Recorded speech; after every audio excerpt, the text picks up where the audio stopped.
Masarap talaga. Promise. Everybody, welcome back to my channel.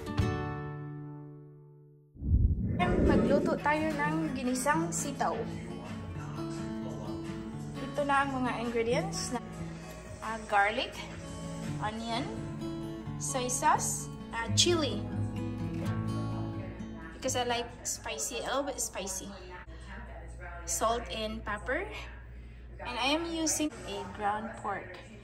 Green beans, string beans, long green beans pala dito. Yan, may oil tayo, vegetable oil. First, cooking oil. Yan. Initin lang natin. Garlic. Yan na lang natin, garlic and onion.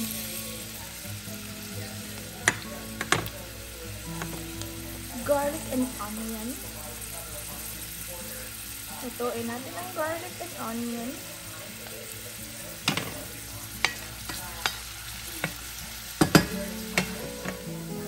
Next ay ang ground pork natin. Okay na ang garlic and onion. So, sunod na natin ang pork. Uy.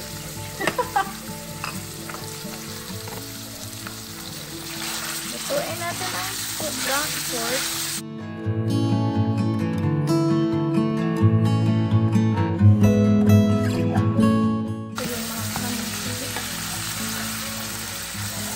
Tuloy lang natin to. So this time, pwede na ilagay ang soy sauce. Soy sauce.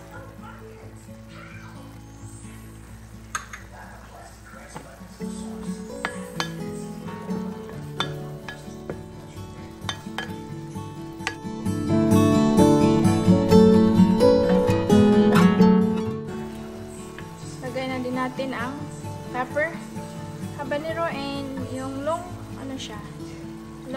chili. Hindi naman ito masyadong mahanghang eh. Gusto ko lang na may medyo spicy.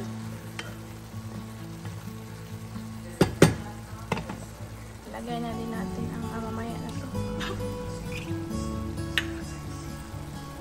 So maybe in 3 minutes. Alright. Yan. Smells really good. Smells good. Ang bango. So this time, pwede na ilagay ang green beans natin. Sitaw from my garden.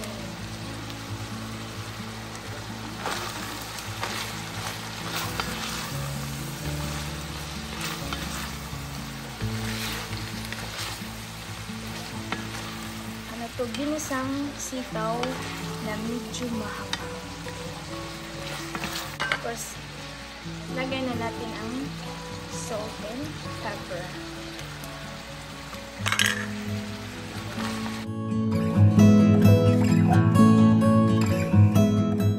Ito yung need more soy sauce. Lagyan natin more soy sauce.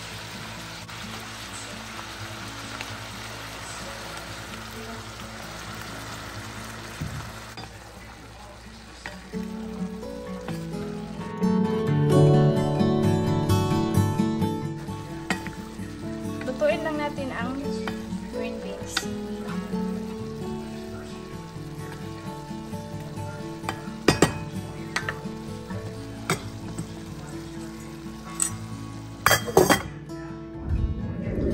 Let's check it. Yan. Ito na ang ginisang sitaw with ground pork.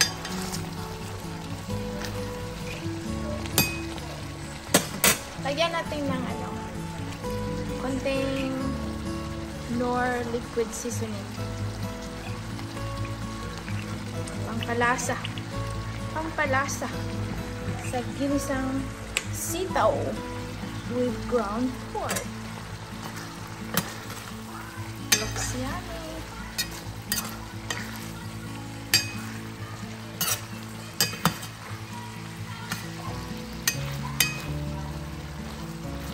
Luto na to.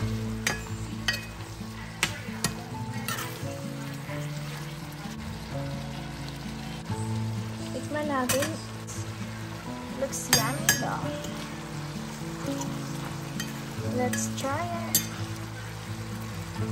Try natin.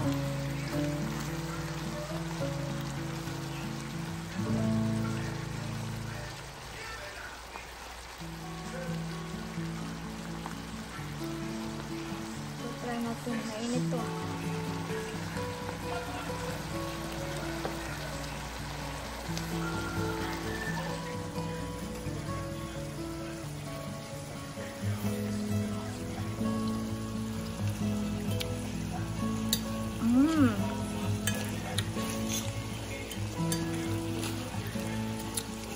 So good.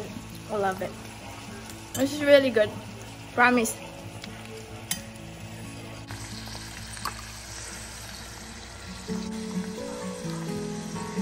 Ang ginisang sitaw.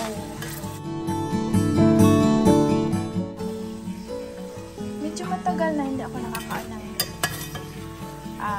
ginisang sitaw. Ginisang balatong. Sa Bisaya term is ginisang balatong.